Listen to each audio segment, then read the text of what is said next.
Okay, can you hear me? I'm glad I was looking at my mic before I started talking because it was set to the wrong input yet again. So, good afternoon. Hey, Ian. Hey, Gashrin.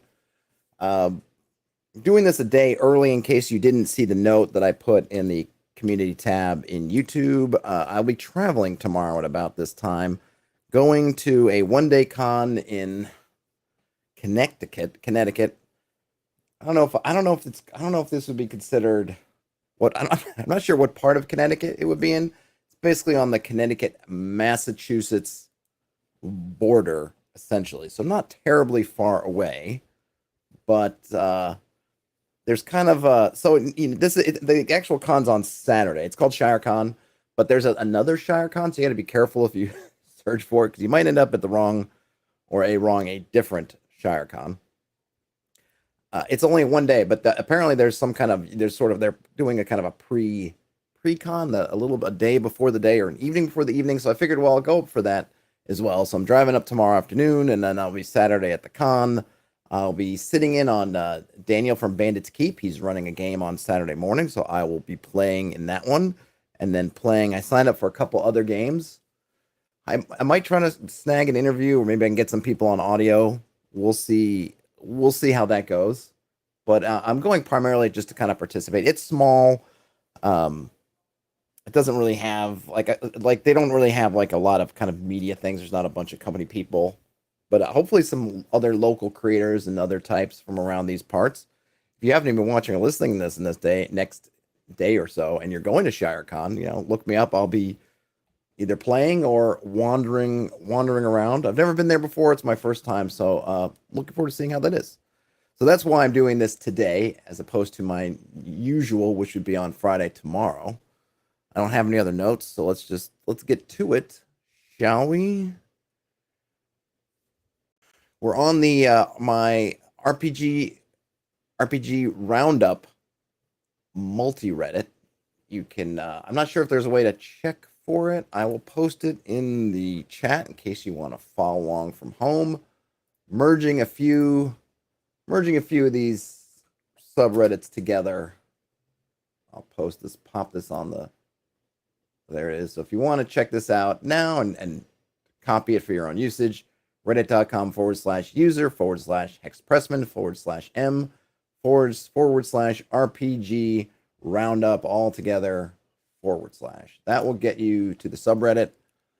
I'm on the hot tab. Always like to be on the hot tab. We've got I did do some pruning. So one of the things, as I mentioned when we did this the first time last week, a little bit unwieldy. I'm going to be tweaking which subreddits I included. The thing is that I did in preparation for today is I did remove the main D&D subreddits. I think we talked about this slightly, I think maybe at the end of that stream. There's a lot of stuff in there. Some of it is good, but there's a lot of just stuff, and the comments, you tend to get more just kind of snarky, maybe, I don't want to say low effort, but just low value things. Like, yeah, it's all fun to get some kind of little cheeky comments here and there, but for our purposes, not really useful. And I think we agreed that the kind of smaller, more focused subreddits will give us better topics. If it turns out that we somehow have no topics, which I can't imagine we could see about putting them in there. And of course, kind of what I want to encourage is for folks, hey, send me stuff. If you've seen something out in the wild, if it's something that you've made or you've done or question you have, send it over to me. I would love to have different sources of topics besides just Reddit. But, Reddit, it's a good fertile ground. So that's where we're at for now. We'll look at this one. This was posted to our RPG. Do not give your players enough time to do everything. This was posted by Altogether Guy. For the final arc of the game I was running, I'd established a big boss hiding away with sorcerers, orcs, and other nasties passively ending the world, in no great rush. I set up 8 plot hooks, locations the characters could choose to visit to accomplish some blow against the big bad. But my premise had to change. I had to close off those plot hooks and make things urgent, because if we string it out, it has the same narrative agency as asking a toddler which order we should read their bedtime stories. Players knowing that it is necessary for opportunities to be lost is important to establish what the priorities of a group are and gives meaning to what they do. Fortunately, I had done this already, ignored the haunted house, it's collapsed, no big repercussion, no big GM gotcha if they had chosen the haunted house, and they probably miss out on the other adventure. This is natural and no failure of the players for not being able to do both.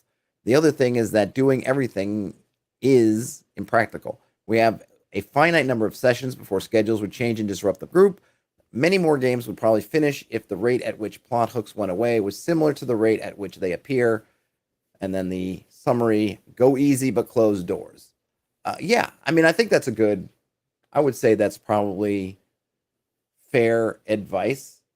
And I think so there's a couple of angles to this. And you may or may not see, I'm using my backup glasses. My other glasses, I had them, and then 10 minutes ago or so, they just vanished on me. And when I realized they were gone, and I was looking around, the countdown was on, but luckily my backups were here. So here's a couple of angles I think on this.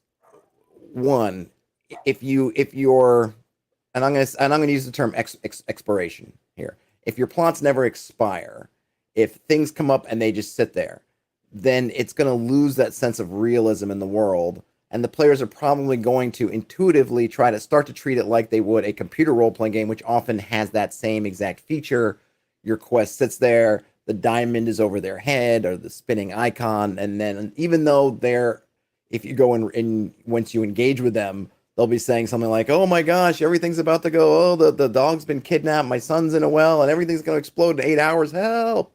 But the fact is that 8 hours is never going to start. That ticking clock is going to sit there and never start counting down until you go talk to that person. And then after you even talk to that person, it turns out that you can do those as slowly as you'd like. The countdown really is never going to manifest itself. Whereas in a dynamic world, you would think if there's a guy there who urgently needs your help and you pass them by to do something else, either they find somebody else to help them, they decide they have to do it themselves, or whatever fails, it succeeds, whatever, something happens.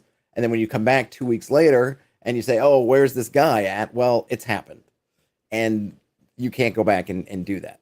And I think that's all good. I think people often look for, how can I make my world seem dynamic? And it seems like it's moving. It seems like even if the party decides to do nothing, even if the party looks at a couple of plots that are happening in the world and decides, we're just going to take 2 weeks in the end because I want to learn some new spells. They want to do some training and level up, whatever. And then they come out and those same things are waiting there. Well, then it feels any urgency you have assigned to those things is just going to seem like a joke. The orc army's coming. The orc army's coming. 2 weeks later, the orc army's coming. The orc army's coming. And they're not closer. Nothing's changed. Nothing's happened. They're going to start to treat it like, well, these urgencies, the urgencies you're trying to give these, if you are, isn't real. Whereas if the orcs are coming, and then you decide to lay low for 2 weeks and train spells, then suddenly it's, well, why is the town on fire? Because the orcs are here. Then they're going to feel it, and they're going to think next time, oh, if we want to deal with that, we'd better deal with it. The one thing I wouldn't say I disagree with necessarily, I don't think you should punish the players for not taking on tasks. And this is where I get, so maybe I should back up for a second. I think there oftentimes, and I know I have this little video that I'll post every once in a while to Twitter. I don't think I've made an actual YouTube video about it, but maybe I should. Consequences and punishments aren't the same thing. And I think oftentimes, to the detriment of everybody, there's been this conflation of the two. If there is a negative consequence in the world, and because there's a negative consequence in the world, it potentially negatively affects the player characters, that is not the same as punishing your players. At least in my mind, if you're punishing the players, it's you as a GM saying, you have done this thing, player, that I do not like. And for this crime against me, I am going to punish you by having this thing happen to your character. An example might be the player's not paying attention. They're on their cell phone all the time. They're clearly not engaged in the game. So then as the GM, you go, okay, you're not paying attention, Pally? All right, boulder comes and falls on your character's head. Rolls 66 damage and whatever. That's a punishment. Okay? You did something, relating something out of game. You targeted something for some of their behavior, presumably out of game, or at least meta behavior, and then you did something in the game. That's punishing. If your party is walking across a valley with clear signs that say danger, avalanche, and they decide to yodel in the valley, or there's a loud noise or something happens and there's an avalanche and a boulder falls in their head, sure, it is negatively impacting the player character. That's not a punishment. That's a consequence of being in that spot in that time with these things happening. So by the same token, if one of your plot hooks, something that's happening in the world is orcs are on the march, the army of orcs are on the march, and your party does nothing, and they end up in town under siege by an army of orcs, that's not a punishment on the player characters or the players. That's just a consequence. You stayed in town. You could have done a whole bunch of stuff. Even running away is doing something. You decided to sit tight.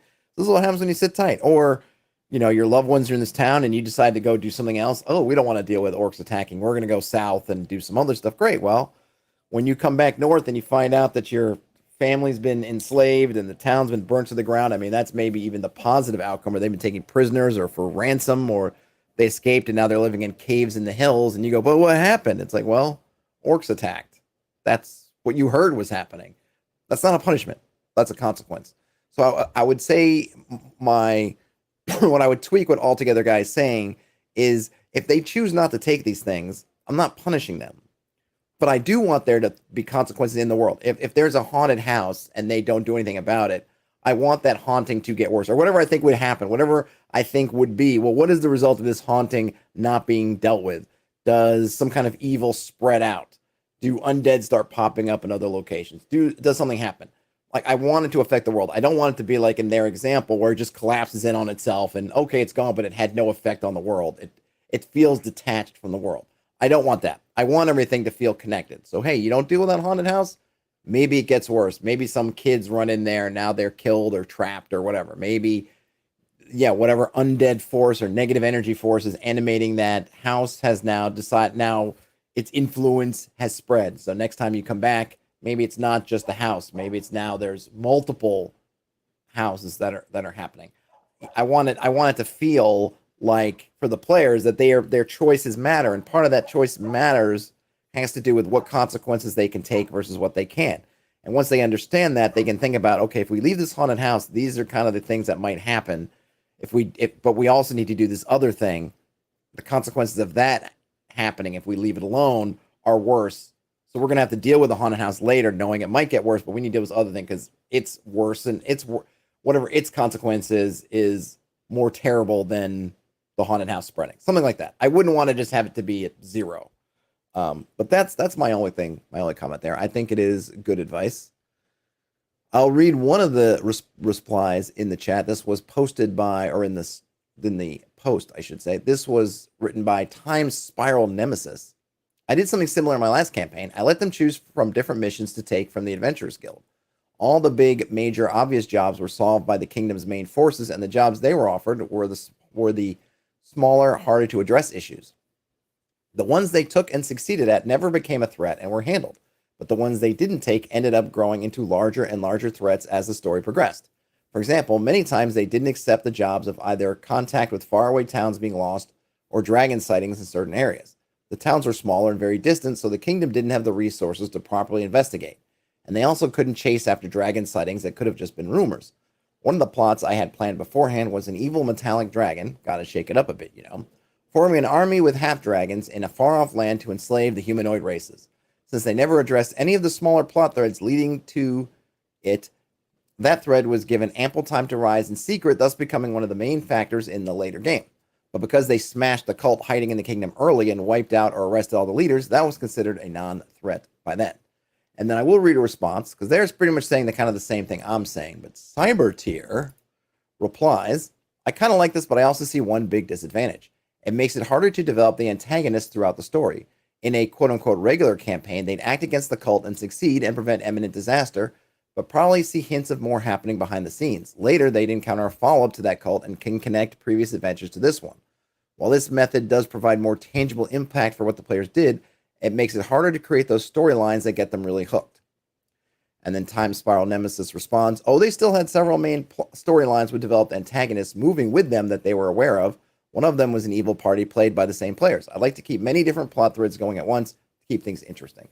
I'm not sure I agree with Cyber Tier's point. In other words, in a regular campaign, how you're able to build up kind of that single kind of antagonist throughout the story. Clearly, in what Time Spiral Nemesis is doing is they have that. There's the cult and there's the cult leader, but then there was this other thing they didn't take care of, and that's going on. You can always make connections, and I think when you're dealing with more of a sandbox or maybe even an open web kind of campaign, you can get rumors. There's not just, oh, we went to the board, investigate dragons, nah, and then they never hear about it again. It's you're dealing with a cult, and then when you get to the town, maybe you're following up a lead about the cult, and you go to get rumors. Not only do you get rumors about the cult, but you get rumors about the dragons. Wait a minute, there's more about this dragons here. Oh, we're still dealing with the cult. They move on. They get somewhere else. Maybe they capture some cultists, or they get some documents from the cultist stronghold.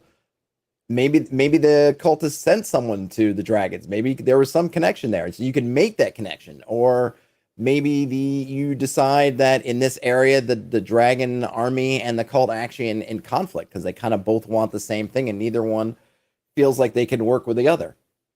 So you don't have to pick. It's not either I have well-developed antagonists that the party can learn about, but I have this one kind of pathway, or I have multiple pathways, and I have very underdeveloped antagonists. It's not that kind of cut and dry. You can have both, especially if you make the effort to keep pulling in these references. There's no reason when you're in an open world setting and you go and the party's on adventure A that they can't get to a town and hear some notes of what's happening in the adventure B that they didn't take, that's still progressing. In this case, the dragon, the dragon, evil metallic dragon's army and stuff it's doing, and half dragons. You can still start hearing bits of it, and then it makes more interesting bits with your players. Oh my gosh, this dragon thing's getting worse and worse, but the cult's doing this stuff. Which one do we do? And maybe you're even thinking, are they related? Maybe we can engage things because, you don't like maybe we could talk to the cult about the dragon, or maybe we could talk to the dragon about the cult. See if we can get them playing against each other. You open up a lot of possibilities for interactions that you wouldn't have if you had one thread. Basically, if you were just single-threaded cult and then dragon, by having them together, sure, there are nuances that the party's not going to see because they're not actively you're only actively in one thread at a time, but there are a lot of ways you can weave them together, too. And here's a swig of, what is this, raspberry lime spindrift for the working man.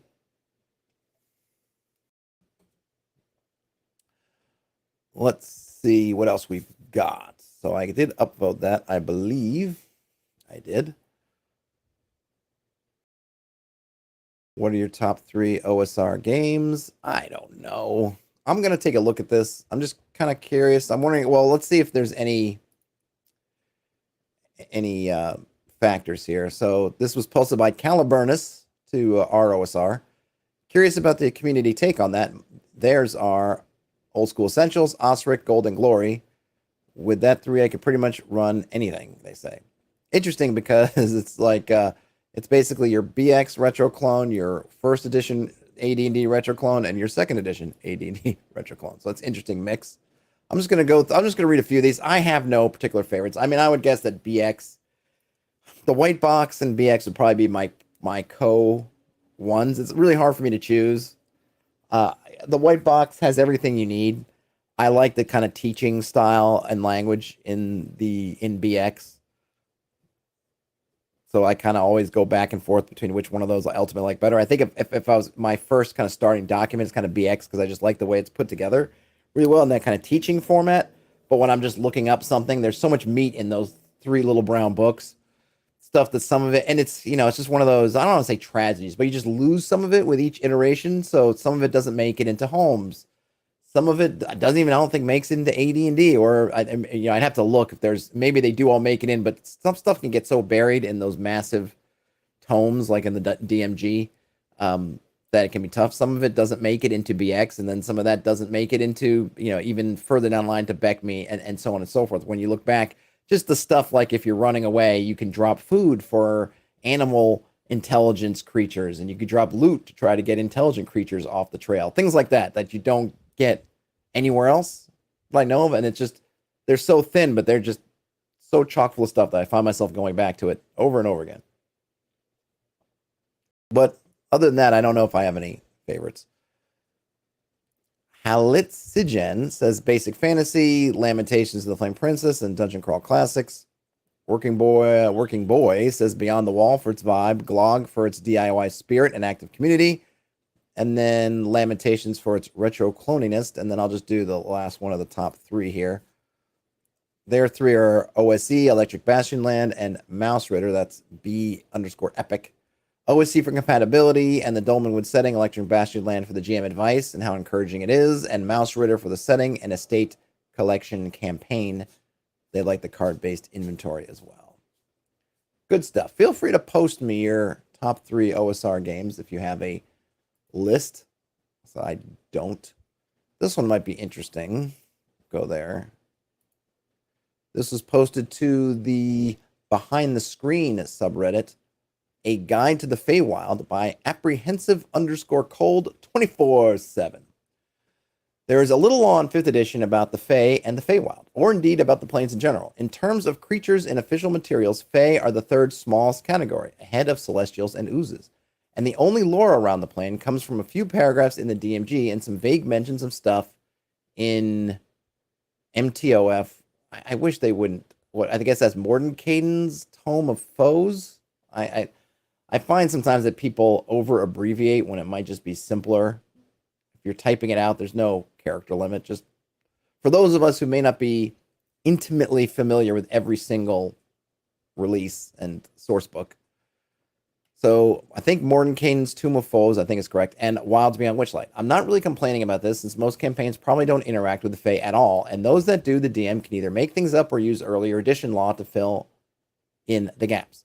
With that said, I have had a lot of Fae-themed stuff happen in some campaigns, so I figured I'd pull my notes together to give people a mostly usable Feywild setting to slot into their campaigns. This isn't based strongly in a particular mythology or tradition, except for a couple of the Fae names, which I nicked from Celtic mythology. All right, so this might be pretty big. It looks like it is pretty big. So, wow, they even posted a table of contents. First up, we have the plane itself, then the Fae courts, Summer Court, Winter Court, the Unseelie Court, and then Wild Archfey. I didn't realize, it's interesting, I never really thought about it, that Fae are the smallest category. I guess the thing is about it is it's maybe a little bit of a, what I call it, a misnomer, or just, not a misnomer, but misleading, I guess, is the thing, because elves are a playable race and half-elves are a playable race, so at least, and I think what we also have, depending on where you slot, I don't know technically if even some of the other playable races are technically Fae. So yes, while there aren't multiple different types of Fae, being that you have multiple, or you have playable races that are Fae, elves really specifically, that you have a lot of them in the game, even if the variations of there maybe are not that much in a, character or creature, monster sense. All right, so on to the Feywild plane. Geography. The Feywild is in many ways a twisted mirror of the material plane. The two planes have the same contents, oceans, mountain ranges, climate zones, and so on. At a smaller scale, the two are similar but not identical.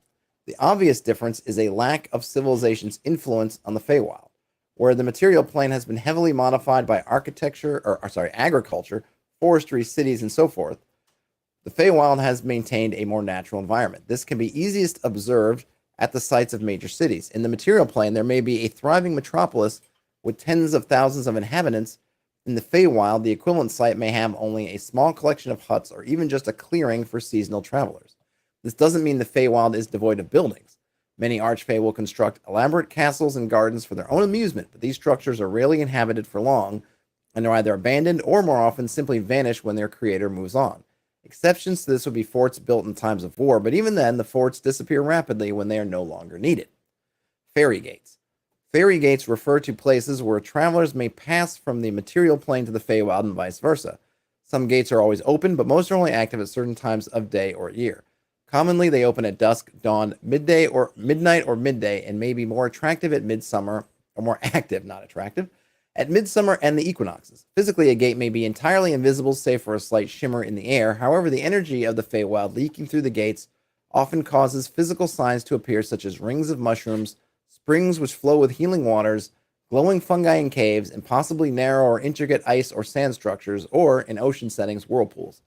Traveling through a gate is generally as simple as walking through it, though some may require one to spend a certain time period in the vicinity, and occasionally they require the traveler to sleep within the area of the gate. I do like this gate stuff, and I've used some of these in my game as well. I like the idea of kind of naturally or wildly occurring gates to all sorts of planes, not just the Feywild. And of course, I like the abilities. I think I created a magic item once for basically a way to be able to track Feywild or my version of the Feywild kind of gates to and fro. Uh-oh. Seems like my feed died again. Hold on a minute. Why are you doing this again? Sorry about that. I don't know what's going on here. Oh boy. Hasn't done this in ages. Now suddenly it's doing it to me. Seems like all the time. Let's see if I can restart.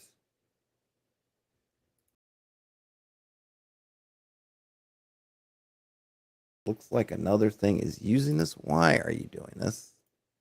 Come on a minute.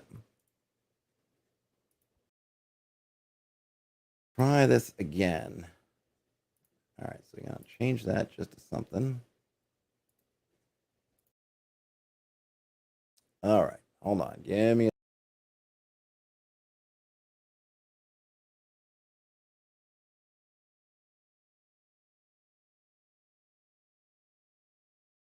show.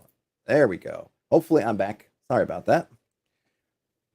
Let me know in the chat if you, because sometimes when I'm reading this, I'm not looking at the screen where the chat is. So if you see me frozen or something, ping me so that I can know to look at it. Where were we? As well as the gates, there are also large areas where the Fey and material worlds are so close as to be indistinguishable. In these areas, Feys and mortals interact freely, and once you enter an area such as this, it is impossible to know if you will exit into the Feywild or the material plane. These areas are those untouched by civilization and can be found at mountain peaks, deep within forests and deserts, and in certain areas of the Underdark. The permanent mixing of the two worlds causes navigation and the flow of time to be unpredictable. They are also usually covered by a permanent mist. Always like the mists. Some Fae, including all Archfey, have innate knowledge of the locations of both fairy gates and places where the planes converge. There are also magic items that can be used to detect fairy gates.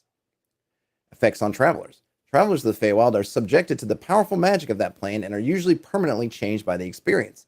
Those who stay for a long time or who dwell near a fairy gate may begin to tap into Fey magic, usually only in minor ways, but sometimes gaining enough power to become a sorcerer, druid, or ranger. Temporary visitors do not gain these powers, but are still affected in three main ways. Firstly, anyone who eats Fey food will forever find normal food to be bland and joyless. Secondly, when leaving the Feywild, the memories of it quickly become vague and dreamlike unless the person is extremely strong-willed. Thirdly, time in the Feywild flows differently to the material plane. Usually, Feywild time is slower, so a year there may be a decade outside. A note to DMs, using this to cause a huge time skip will lead to most plot threads, backstory hooks, etc. becoming irrelevant. Using it for smaller time skips of a few days or weeks can add tension, as the player's enemies will have had plenty of time to further their schemes. For more mechanical information on these effects, see the DMG. As stated in the DMG, powerful Fae can prevent these effects both on themselves and on mortals who earn their favor.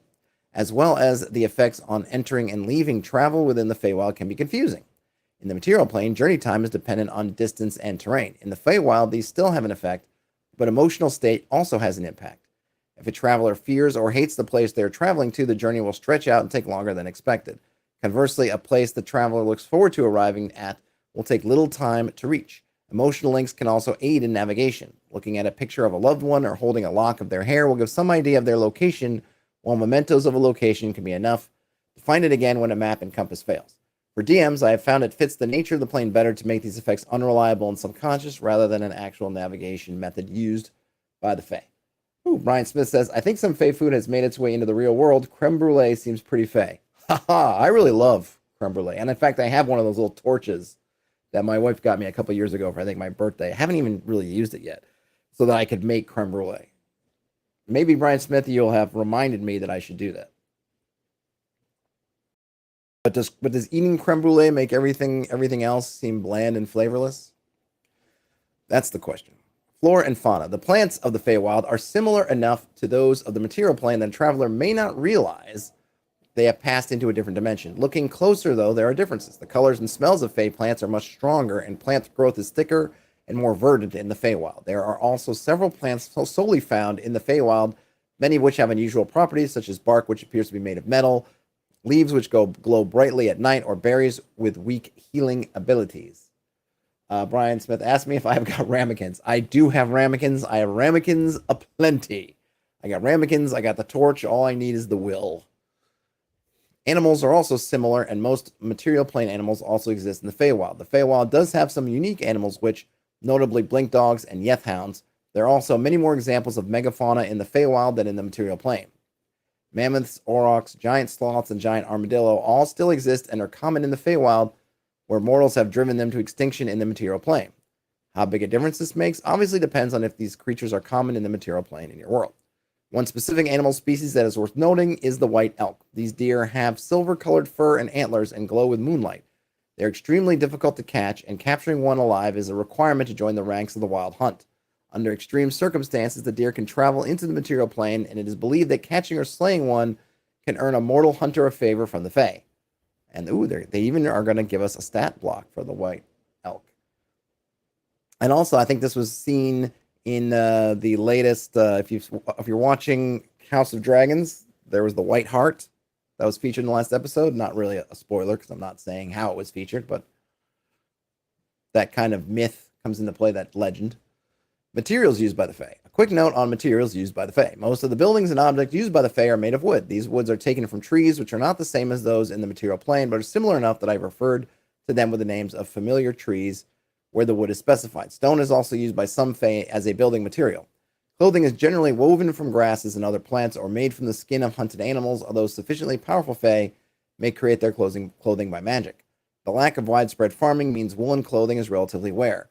Where metals are required, mainly for weapons and armor, bronze or mithril is commonly used. The Fae don't really mine or smelt metal. Most of it is created magically or traded for. Iron and alloys like steel are never used by the Fae. And then looks like something got cut off. Whoo, boy. All right, there's a lot here. I'm wondering if I should kind of skip some of the stuff to get to the particulars. So we get to the Fae courts. I'll read the first paragraph, then maybe I'll skip to the individual courts. The Fae are a wide group of different species with a variety of temperaments, beliefs, and alignments. Fae do not form the rigid, large-scale political structures seen amongst mortals, and they lack the large communities which require organized governments or leadership. Fae hierarchy is determined by a complex web of favors, personal loyalty, life debts, friendship, personal prestige, oaths, family, and a myriad of other factors. So, I do like that, and that's something, again, that I've used in my own thing, that it's a lot more personal allegiance, kind of small family or kind of cult of personality units that are sort of loose in some kind of loose confederation with maybe some kind of allegiances, but everything's a bit weaker in terms of the bonds. The bonds are just not as strong as you tend to find in the non-Fae, like in your prime material plane kind of courts and things. Not that those are particularly tight, but even still.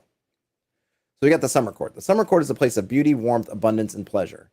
The Archfey of this court are focused first on enjoying themselves. Beauty, wit, and charm are the most important aspects of the Summer Archfey.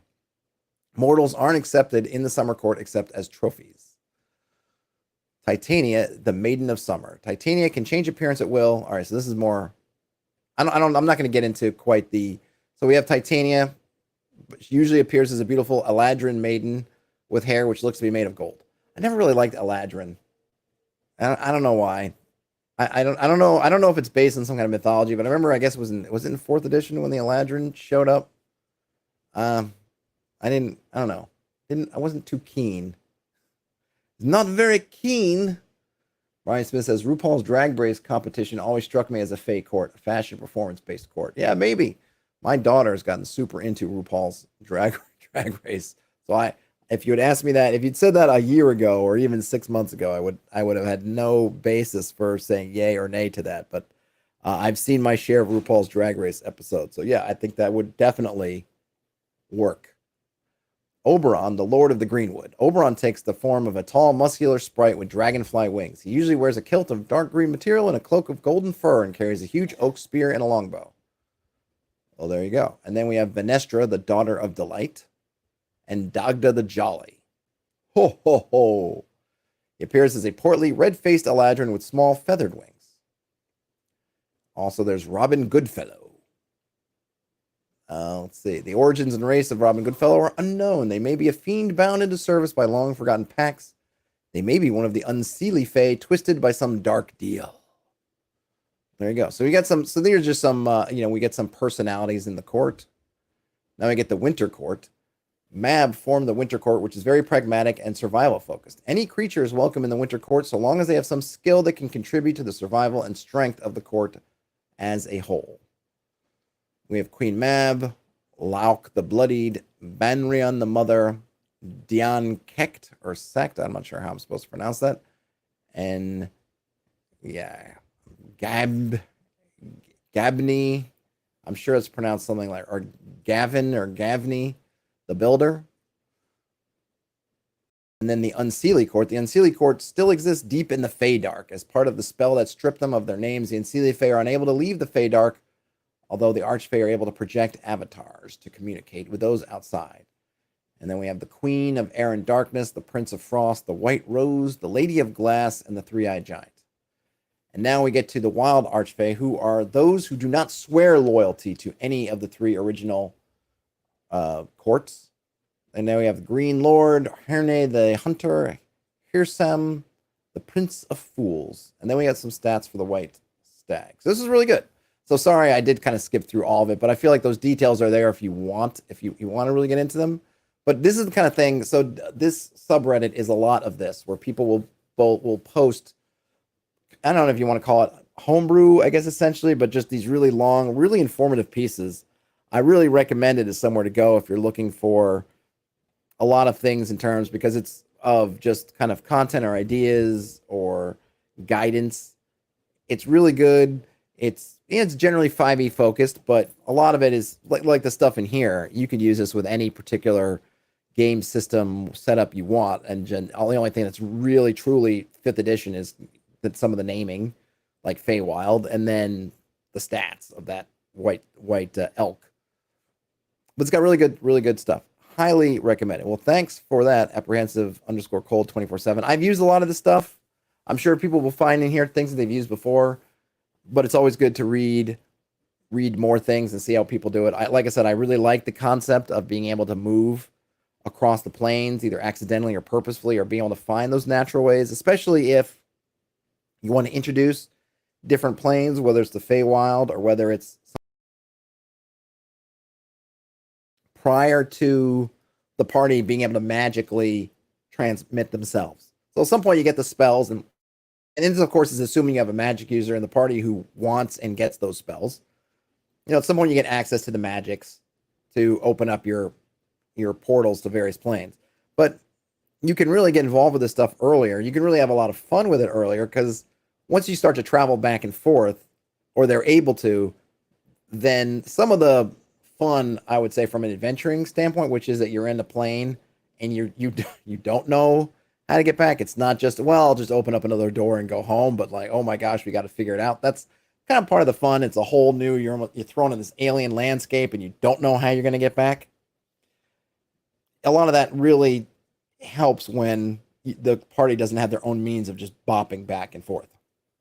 And so if they don't have the means to get there and back and forth on their own, then of course they can't get there on their own. But if you have, sure, you could have some nefarious antagonist show up and say, "Mwah," and zap them to another plane. But it also is fun because you can work it into your world building and everything, and having these areas, like they're saying, oh, there's a place, if you fall asleep here, you might wake up in the Feywild. Well, then maybe there's a reason the players pass through there. Maybe you put it as one of your random encounters in your forest, for your forest hexes, that there could be like a glowing mushroom field, and you could add a save to it. Oh, if they tarry there and they fall asleep, they might wake up in the Feywild. That's a lot of, there's a lot of kind of fun things you could do with there. You could build lore into it, and you can really, and then once the players are aware of it, the first time they fall asleep in the mushroom patch and wake up in the Feywild and they figure out how to get home again, then maybe they have some reason to go to the Feywild, and you can start to build those in. You don't have to wait for them to get the spells. Then they're going to know, oh, we need to go find another mushroom patch, or we need to find that same mushroom patch, go to sleep, and then we'll theoretically wake up in the Feywild again. So there's, a lot you can do with it. So the planes are this resource that I guess I'm saying ultimately that we often wait to use. And when you bring in these kind of natural connections, you don't have to wait. You could bring this stuff in from day one, depending on what's going on, and really integrate them. And the party can kind of try to use their. There's a lot of tricks there, right? What if you go to the Feywild and you could travel faster than you could in the normal world? Could you then, say, in a hex crawling situation, try to hit one portal into the Feywild near where you're starting out, and then zoom across to the one that's near, you think it's near where you're going, cut down on your travel time. But then maybe you encounter other dangers and challenges, right? Interesting. Things to think about. On to other things. And back to the board. But that was good. My interpretation. So this is in mythology. Should we go there? I'm gonna highlight. I'm gonna skip that one from now. Need help brainstorming. 100 fantasy wine names. Skip that, but any carousing systems for DCC? I don't know. Do we want to look at carousing systems? 5 tips for playing a better samurai for Pathfinder. Okay, which one of you insulted the druid? All right, which one of you insulted the druid? I guess we'll look at the carousing system. Let's do that one. This is submitted to the DCC RPG subreddit by F-et-F. F-et-F. I'd be curious if people have seen published officially or on blog/Reddit carousing rules for Dungeon Crawl Classics, or do some people here have house rules for that? I started a new road crew campaign, Quebec City, by the way, if you're close, and will only use Goodman Games modules with some homebrew sessions/overland sessions in between. So, contrary to my private online campaign with friends, which also uses first edition, basic expert, and OSR modules that I adapt, full rules as written Dungeon Crawl Classics economies. Still think gold as XP is a wonderful mechanic, but since the loot can vary a lot module to module, I think carousing might be best for that campaign. Also, because they will be traveling more, so no quote-unquote domain investment type thing, the sword and sorcery, waste all your money and end up on the street, and here's your hook for the next possible adventure, seems more fitting. I guess OSR carousing systems might be used, but the values might be off, and since I'm getting used to that, I prefer it was already calculated. I guess there would also be system neutral mechanics, but I prefer flavor and values baked in. Thanks. Oh. Okay. So if you're not familiar with carousing rules, they're I guess an adjunct or an addition to your gold for XP. So if you think about gold for XP, you get the gold in the dungeon. Usually you take it somewhere, like you get it back to town, and it converts over to experience. The concept is you are taking things from a dangerous place, you're getting it back to a safe place. In some ways, you're introducing it back into the local economies. Then you get paid out. The carousing, well, and I don't even know who first came up with it. I think you've seen it in various forms for years and years and eons. So I have no idea. So I'm not even going to speculate as to where it was first came up. But this concept is, okay, not only do you have to take it home, but it's not just, you can't just sit on it. You have to spend it. And the carousing table is a way of coming up with, as you're spending this coin, you imagine you have enough of it, right? The party, maybe when they just have 50 gold, they might say, oh, we're going to go drink it away. You go, great. Okay, you do some drinks. But eventually, either even at that level or eventually as they're getting more coin, the idea is you're going to want to have a more abstract, at least mechanic for it. So you'll say, okay, you spend the night doing stuff to carouse away your gold. We're going to roll some dice to see perhaps what you do specifically, or even if you pick what you do, maybe what you do, how successful it is, are there any consequences, good or bad, that comes out. And you can find all kinds of carousing tables, different sorts of activities. You could pick the ones that kind of more fit your campaign's tone, because some of them will get into like, oh, you go to the House of Ill Repute all night, or oh, you do this other thing, or oh, you end up in a duel with a drunk minor noble, or oh, you gambled it away in the gambling pits. There could be all kinds of stuff. So that's basically essentially generically what a carousing kind of system is doing. And that's just because in those systems you have to not only bring the gold or the whatever the money from the loot from outside from the dangerous places, but you have to spend it. You can't bankroll yourself. You can't just deposit it in your underneath your bed. You have to actually spend it. So Deconstructed says there are official rules in the Lankmar box set, which is good, but we don't have the Lankmar box set, so that doesn't help. We'll go see Cubular. Cubular dude has posted a bunch of links, so we can go check some of these out. Go down the rabbit hole as we see it. So first, posted to the Goodman Games forums, Balthazar Balzacazar.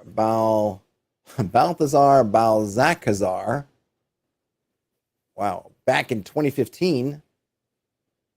We'll see if these, of course, when we're looking at these links, we always, especially when they're a little bit aged, we need to kind of keep our fingers crossed that they're still live. Let's see.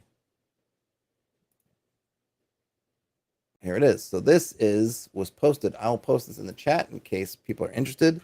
The blog itself is two orcs walk into a bar.blogspot.com.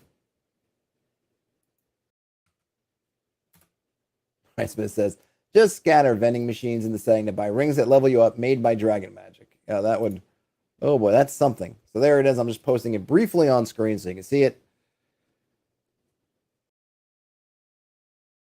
There you go. Two orcs walk into a bar. This is from August 21, 2015. Oh, we just missed its anniversary. Well, not just, but it's on August 21st of that year. It's called My Skull Mountain Carousing Tables Part 1. So how it works is each time the PC spend any downtime in town, they can roll a single 1d30 on one of the following carousing tables. Remember, this is Dungeon Crawl Classics. They use some interesting dice. When we were using DCC, we modified the result by the PC's luck bonus. All the table does is one, vacuum treasure from the character and replace it with XPs, and sometimes two, provide the PC with an interesting complication or bonus. In my own campaign, the only way to convert gold XP was by rolling on one of these tables. Oh, and if you decide to use these, make sure you change them up. My own players never got to see these, at least until they made their roll and found out the result. A note on XP values. This table uses the vastly scaled down XP tables from Dungeon Crawl Classics RPG. Thinking of using something like this for regular D&D, I would suggest multiplying the XP rewards by 10 or even 100. The goal is for Conan's players to be happy he just pissed all his money again in a brothel. Now he's ready to level up, looking for more adventure. Okay, so there's 30 of these. I'll probably just read the bolded, the kind of titles. Ryan Smith says, it takes GP to buy levels. Yes, indeed it do. All right, so we have one or less. There's a major misunderstanding with the Overlord's guards. And then some of these have D10 subtables, different dice. I'm not going to read them out. Please go to the blog and check it out. And let me remember to add this to my, so I don't forget. There we go. So one or less, major misunderstanding with the Overlord's guards. Two, the wages of gluttony. You have to this one. You have to make a stamina check. And you might lose basically kind of constitution, and you could potentially lose 1 point permanently. That's rough, but you do gain some experience. You're robbed blind. You couldn't really see the rash by the candlelight. See, this is, again, feel free to edit these if you don't want to have these kind of encounters. At least in this case, you've abstracted away the actual sexual encounter and just to the kind of, goofy whatever outcome that you want, or you could just replace it with something else. Let's see, we have epic gambling losses, attempted robbery, minor misunderstanding with the Overlord's guards. Again, another unfortunate bed companion. Made quite a fool of yourself. You got into a bloody barroom brawl. You got into a duel. You got some gambling losses. You were tagged as a mark. You have the hangover from hell. You're cursed. You have publicly insulted a person of some rank. You have you have spoken some ill-considered words. You tossed the dice. You let's see, you attempted to do something, but nothing was working for you, but you do get a rumor. You caroused like a hero. You took on a vow. let's see, you had something additional. These kind of pile on them. So you caroused awesomely. Then the next one is you caroused awesomely, but you've also taken on a vow. And then this next one is not only have you caroused awesomely, but now you've been inducted into some weird religion or cult. You've picked up a companion, and then you've lived the true warrior's life. And then there's some more benefits. These are good. And that was part 1. Did they mention where they're part 2? What's part 2? Let's see if they post part 2. Oh my gosh, part 5. All right, I'm not going to go through all these, but if you go to that blog, I'll put this in the chat also. There's a whole series on carousing tables. Can't get enough carousing tables? Well, in 2015, Balthasar's Bloviations blog at that 2orcswalkintoabar.blogspot.com had you covered, and then some. So that's all of those. Good stuff posted by old Balthasar Balzacazar.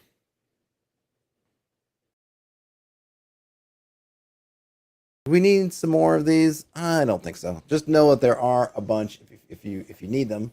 Ryan Smith says, I feel like you would roll these at the table, but they call for some extra content, like who is the noble you offended? Yes. So there's a couple of ways you could handle that, Brian Smith. It's a good question or a good statement, which is if your party is doing this in the middle of a gaming session, what do you do? Well, there's a couple things. One, you could make the ruling, which I think would be just fine, that any carousing is done at the end of the session, right? That's a session ending thing. At the end of the session, when you're back in town, do all your stuff. You do all your stuff. So you do all that at the end of a session, kind of like in a West Marches setup. You do all your adventuring. You come back to town at the end of the session. So that way, any carousing you're doing is at the end of the session, and it's not in the dungeon, carouse, back out to the dungeon in one session. So you could use that kind of, and that works for the sort of episodic nature of this. Like Balthazar mentioned in your kind of Conan story, you start off in the bar, you do all your adventuring, and then whatever happens in the end, and then the next session or the next story begins with Conan back at the bar, a totally different bar in a totally different place, kind of doing the same thing over again. I know that's not true of every Conan story, but there are a number that are like that. But whatever they do, wherever that starts, it kind of starts separately. So you could do that in sort of a West Marches style. Okay, this is done. The next thing. Now, that doesn't work so much for an ongoing campaign where you're going back and forth to the dungeon. So then how do you do that? Well, one thing is maybe you've prepped the people in the town. If you're doing this town is their base of operations and they're going out from there, then maybe you should have a good idea of in that town, since they're going to be revisiting to it over and over again, and because you're going to use a system, I want to have carousing, and I read through these before my gaming starts, okay, there are these minor nobles or people, then you'll have those names. And then you really and then if you're in that you think you're going to be in that town for a while, you got to come up with a few names. If you need to, you could just come up with a name. I'll just use a name generator, something to come up with a name. And then you'll just need to think about afterwards, beforehand, right? And make yourself a note. If they had crosswords with a minor noble and you came up with the minor noble's name, just remember to circle back to that to think about, well, who is that minor noble? What house, what town, where are they from? If there is a negative consequence, what might that be? And remember, you don't want to make it major. It's more like almost a little bit of a plot thread. Maybe they're just kind of a little bit of an enemy, a little bit of antagonist, not enough to really be, super bad, but whatever that little negative or positive boon is going to be, what that might be. You just want to figure those things out. But it's a good thing to keep in mind that, hey, look through and that's good with any tables. Look through what all the results can be, because you never know which one you're going to get. So make sure you have at least enough to get started with, okay, they angered a noble. Let me have in mind the major noble in town or some of the minor nobles, or be ready to fill in those blanks when you need to. Ryan Smith often says that we've often caroused at the middle of a session, but like it would be cool to have the noble surprise you later, reminding you what happened in the bar. I need to come up with that in between games. Yeah, well, I think I always feel like GMs move too quickly on the consequences, so I would say definitely slow it down, right? Whatever happens in that session, just make yourself a note that maybe even like a session, not even the next session, but wait to the session after. Like there's just give it some breathing room. That way it allows the party to maybe even get a little bit relaxed about it. I always feel like people just want to move so fast. Something happens, like everybody's jumping on them. And it's like, how did they, you just forget all those steps. Well, the noble goes home. He's thinking about it. He's getting pissed about it. He's getting drunk thinking about it. His friends are telling him, oh, you can't let that slide. That can, granted, it could happen just overnight, same night, but often it could be a slow burn, a slow boil. And then the next time he sees them, suddenly it's like, oh, I'm going to get those guys, right? So, yeah, take a session off.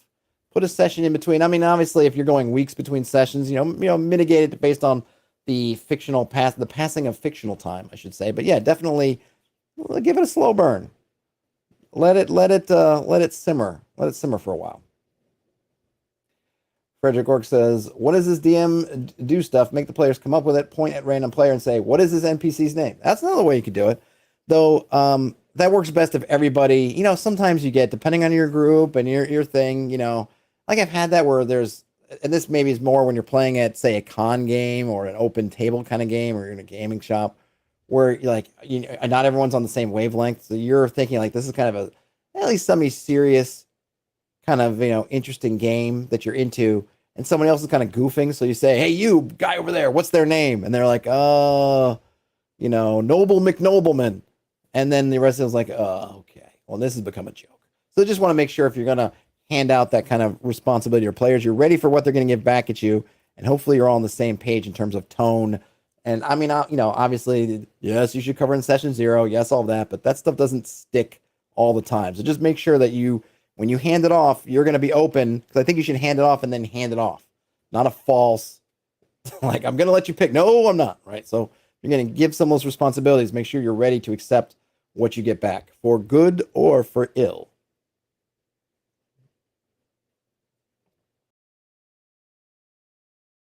But yeah, I think it's good if you have a player that's ever a team or a table that's all on the same page. Certainly throw that stuff out there.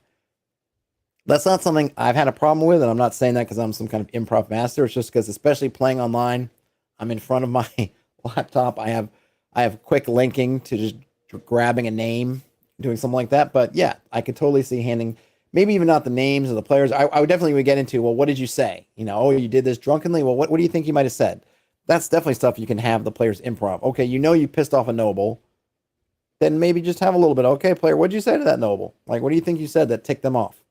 Like, who did you reference? Oh, I made an offhand remark about their sister because she looked fat in her gown, or she didn't look fat enough, or whatever. Like, okay, I told her ankles were swollen. All right, well, that would make sense. And then, there's a lot of that shared improv stuff, right? But I think what I said about the naming stuff holds through the same. Just be ready to prepare. Once you make those statements, you got to be open to taking back what they give to you. Frederick Quirk says, what happened to giving players homework? When I played back in the day, I had to come back the next week with a whole castle plan. Yeah, the homework thing is interesting. I think ideally you don't think of it as homework. When I used to do that stuff for my game, it wasn't that the GM would assign us to that. I was keenly interested in creating the plans to this thing, or my plot, or designing whatever it is I want to design. Like, I really wanted to do it. It wasn't work to me. It was part of the fun. I think a lot of folks now in the modern game have just kind of compartmentalized it to a large degree. But then there's also the bit of, there's the work that they want to do, or that they think they want to do, and the work they think they don't want to do. And I think there's a kind of a real, your mileage may vary, but I think there's also sometimes stuff that they may actually, in actuality, enjoy, seems like work, so they don't want to do it. So to Frederick's concept of the castle plans, like, a lot of players may spend a whole lot of time on, in between sessions, creating a new character and doing that optimization build game, but they don't want to do that to create their castle plans. They kind of just want that done, or they're just going to do 2-second Google search at the beginning of the session, or they'll just want the GM to come up with themselves. But I think sometimes that we don't always know what we like, and part of the whole trying anything is to just say, hey, you know what, I'll do that. And maybe you can talk to your players if you want to get them engaged in some of this more, say, extracurricular kind of stuff, is just try it. Do me a solid and try it. Like, instead of making 8 more characters this week just for giggles, make 4 characters this week and come up with your castle plan. Do that. course, you got to be able to give them the raw materials. And say for castle plans, there are those, at least in, I think even in the, I don't know if in the fifth edition, but like in the first edition DMG and the white box, you get your list of here's all the materials and here how much they cost and here are the different kind of configurations. So you just need to be able to give them the raw materials basically to let them go. But yeah, I think we often don't know what we know. I know one of my players got really into mapping. They didn't know they were going to like mapping, but they like it. And there are real positive consequences for them mapping it that I think they appreciate. It's not just work for nothing or work purely for some kind of aesthetic. It's work that has a real practical benefit to them.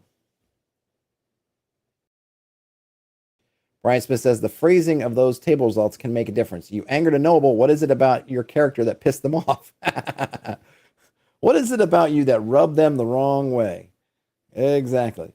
Frederick Rourke says nothing like toasting the Montagues while sitting in a tavern inside Capulet territory. Yes, very apt. Exactly.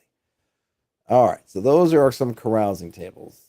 Oh my gosh, that's it. So we're at the, boy, I was about to pick another one and I looked up. We're at the top of the hour. So just a reminder for folks who may have gotten here later, I will not be streaming tomorrow because I'll be doing a slight bit of traveling on my way to ShireCon. There's supposed to be some pre-ShireCon thing. Tomorrow night I'll be trying to get in that, and then I'll be at ShireCon on Saturday.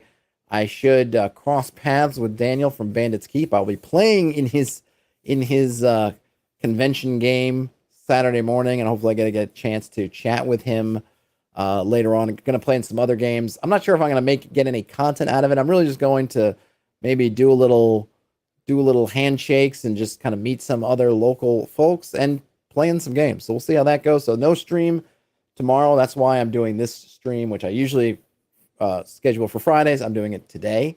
So have a great long weekend if you're watching this live. If you can give a thumbs up on your way out, that'd be awesome. If you feel like subscribing and you're not subscribed already, that would also be awesome. Brian Smith asks if is it all Lord of the Rings themed con? I don't think so. I'm not sure what the Shire connection, why Shire, but no, it might have something to do with Connecticut. It's in Connecticut. I'm not sure, but no. But it is. I think it is it is definitely OSR oriented. So that much, I believe it's pretty much, or even focused. I think it might even be OSR focused. Everything I've seen about it seems pretty much OSR stuff. But I've never been before. This is my first time. So we shall see. But all that said, folks, have a great rest of your day, night. Whenever you end up watching or listening to this, game on, everybody. And I will talk to you later. Bye, all.